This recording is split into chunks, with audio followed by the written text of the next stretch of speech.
പഴം ഉണ്ടെങ്കിൽ ഇതൊന്നും ഉണ്ടാക്കി നോക്കണേ.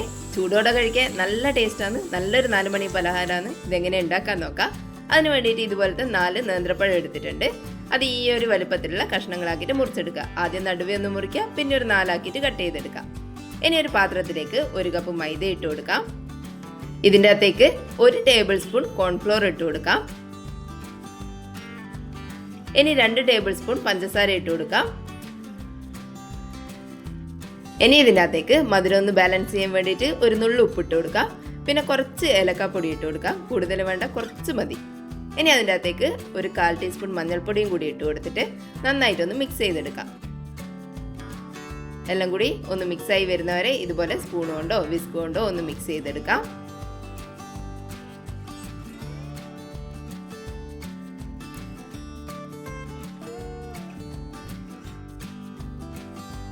നന്നായിട്ട് മിക്സ് ചെയ്തെടുത്തതിന് ശേഷം ഇതിൻ്റെ അകത്തേക്ക് ഒരു 1/4 കപ്പ് വെള്ളം കുറച്ചായിട്ട് ഒഴിച്ചിട്ട് ഇതൊന്ന് കലക്കിയെടുക്കാം. വെള്ളം മുഴുവൻ ഒരുമിച്ച് ഒഴിച്ചു കഴിഞ്ഞാൽ കലക്കിയെടുക്കാൻ ബുദ്ധിമുട്ടായിരിക്കും. അതുകൊണ്ട് കുറച്ചായിട്ട് ഒഴിച്ചിട്ട് ഇതൊന്ന് കലക്കിയെടുക്കാം. ഒട്ടും കട്ടകളൊന്നും ഇല്ലാണ്ട് കലക്കിയെടുക്കാം. പഴംപൊരീൻ്റെ അതേ ബാറ്ററാണ്, അതുപോലെ തന്നെ കലക്കിയെടുക്കാം.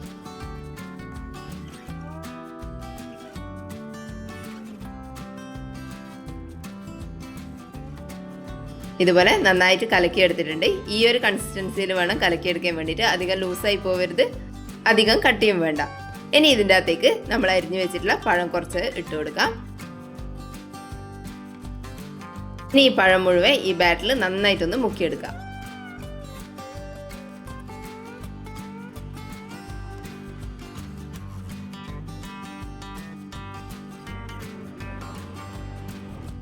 ഇനി ഇത് ഓരോന്നായിട്ട് എടുത്തിട്ട് നമുക്ക് കുറച്ച് ബ്രെഡ് ക്രംസിൽ ഇട്ട് കൊടുക്കാം. ഇനി ഇത് ബ്രെഡ് ക്രംസിലൊന്ന് കോട്ട് ചെയ്തെടുക്കാം. എല്ലാ ഭാഗത്തും ആകുന്നവരെ ഇതുപോലെ ഒന്ന് കോട്ട് ചെയ്തിട്ടെടുക്കാം. ഇതുപോലെ ബാക്കിയുള്ളതും കൂടി ചെയ്തെടുക്കാം.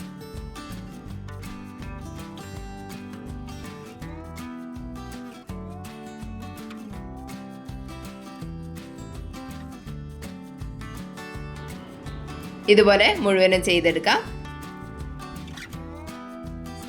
ഇനി ഇത് നല്ല ചൂടായിട്ട് കിടക്കുന്ന എണ്ണയിലേക്ക് ഇട്ട് കൊടുക്കാം. എണ്ണ നന്നായിട്ട് ചൂടായതിന് ശേഷം ഫ്ലെയിം ഒരു മീഡിയം ടു ഹൈയിൽ വെച്ചിട്ട് വേണം ഇട്ട് കൊടുക്കാൻ വേണ്ടിയിട്ട്. ചൂടൊട്ടും കുറയാൻ പാടില്ല, അന്നേരം എണ്ണ കുടിക്കും ഇത്. അതുകൊണ്ട് നന്നായിട്ട് ചൂടായിട്ടുള്ള എണ്ണയിൽ തന്നെ ഇട്ട് കൊടുക്കുക. പിന്നെ ഇട്ടപാടെ തന്നെ ഇളക്കി കൊടുക്കുകയൊന്നും ചെയ്യരുത്. കുറച്ച് സമയം അങ്ങനെ തന്നെ വെച്ചിരിക്കുക. ഒരു ഭാഗം ഒന്ന് ഫ്രൈ ആയിട്ട് ഒന്ന് മുരിഞ്ഞ് വരുന്ന സമയത്ത് മാത്രം ഒന്ന് ഇളക്കിയിട്ട് കൊടുക്കാം. ഇതുപോലെ ഒരു ഭാഗം ആയി കഴിഞ്ഞാൽ മറിച്ചിട്ട് കൊടുക്കാം.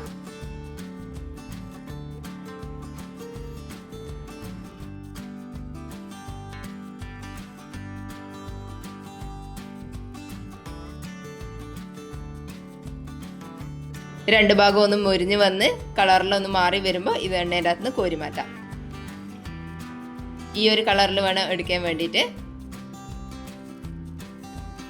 ഇനി ബാക്കിയുള്ളതും കൂടി ഇതുപോലെ തന്നെ ചെയ്തെടുക്കാം.